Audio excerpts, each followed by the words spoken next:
Are you wanting to homeschool your kids and run a business and wondering how do you do that? If so, I want you to keep watching in this video because I am a homeschool mom who runs a multiple six-figure business online. If you're new here, my name's Anita. I'm a video marketing and social media strategist, and I help business owners create content that converts. And, relevant to this video, I am a mom of two. I homeschool.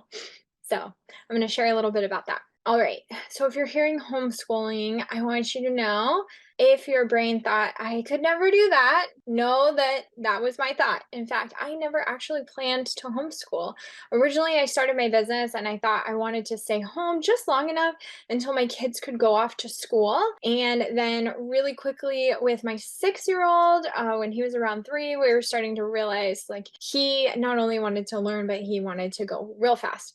And so he was doing a lot of things, asking to do a lot of things. And we, at that time, were really following a lot of Montessori principles, which talk about following the child. So when my child's coming to me saying, hey, there's words in here and I want to read them. And hey, these number things, I want to learn more about them. And so I want to kind of tell you that it's possible to homeschool, and so I'm going to share a little bit of how I do it. Okay. I bought just a planner. It doesn't have to be this planner. It can be any planner. You don't need a special homeschool planner. You do want to make sure you have something to write on. And the reason that I got this is I don't use this like a normal planner. I don't sit and write down we need to get through this number of lessons or this number of things to make it doable to homeschool.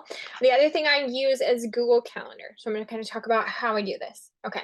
So once a week, I sit down with my Google Calendar and I block everything out. And what I mean by that is we are part of a 2 different homeschool groups in my area. And so I block out the time frames that we are there. I block out the drive time because I don't know about you, but I used to expect myself to be able to do 100 things in a day that there isn't actually time for. And so when I started putting in things like lunch and drive time, I started to realize, oh wait, there's not as much time as you think. Okay. I've also set up my schedule where I work on things related to my business in the morning if I get up before my kids. And then in the afternoon when my husband is home and he can be with the kids. And then I will block time on Saturday. I do not expect myself to film videos or create content for my clients or do very much during the day. The only thing I do is my one-on-one clients and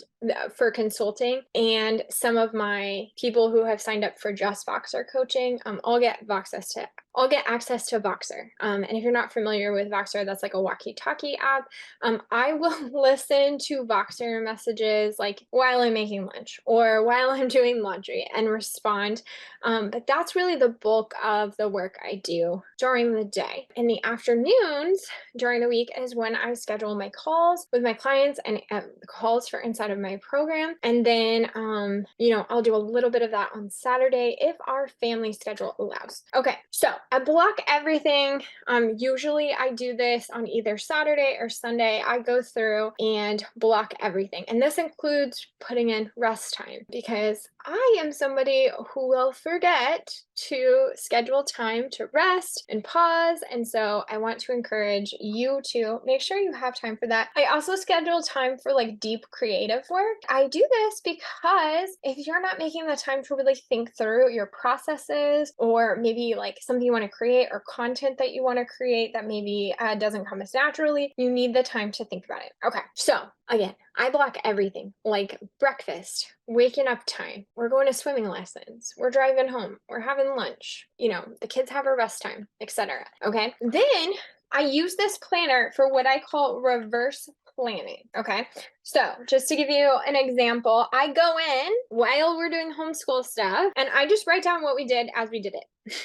Okay. And the reason I do this is because sometimes my brain likes to try to offer me that I'm not doing enough. If you're a homeschool mom and you've ever thought you're not doing enough, I just want to invite you to reverse plan. Just write down what you did do. Okay.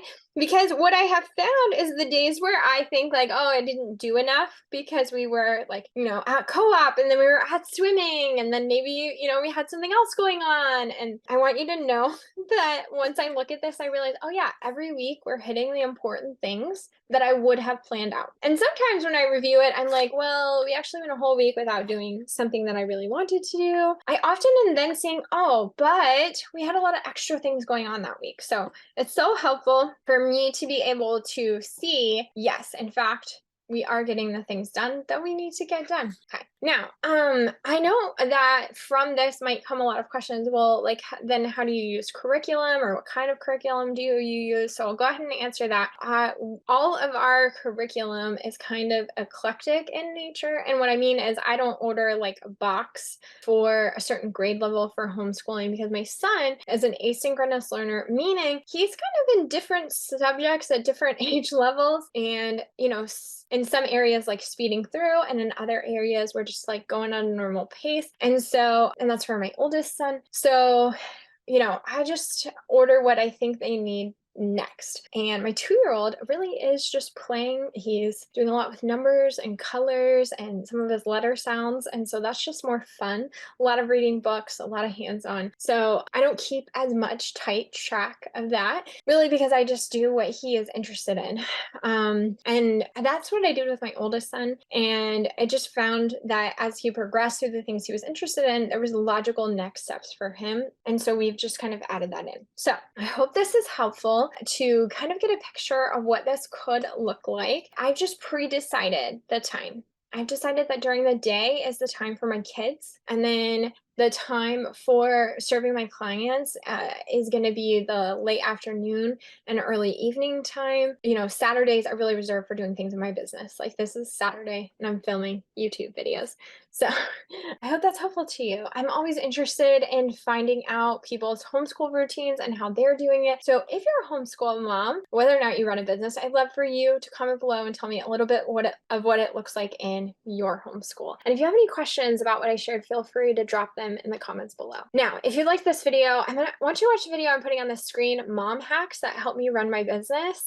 If you like homeschool planning, you'll like that. Thank you so much for watching, and have a great day.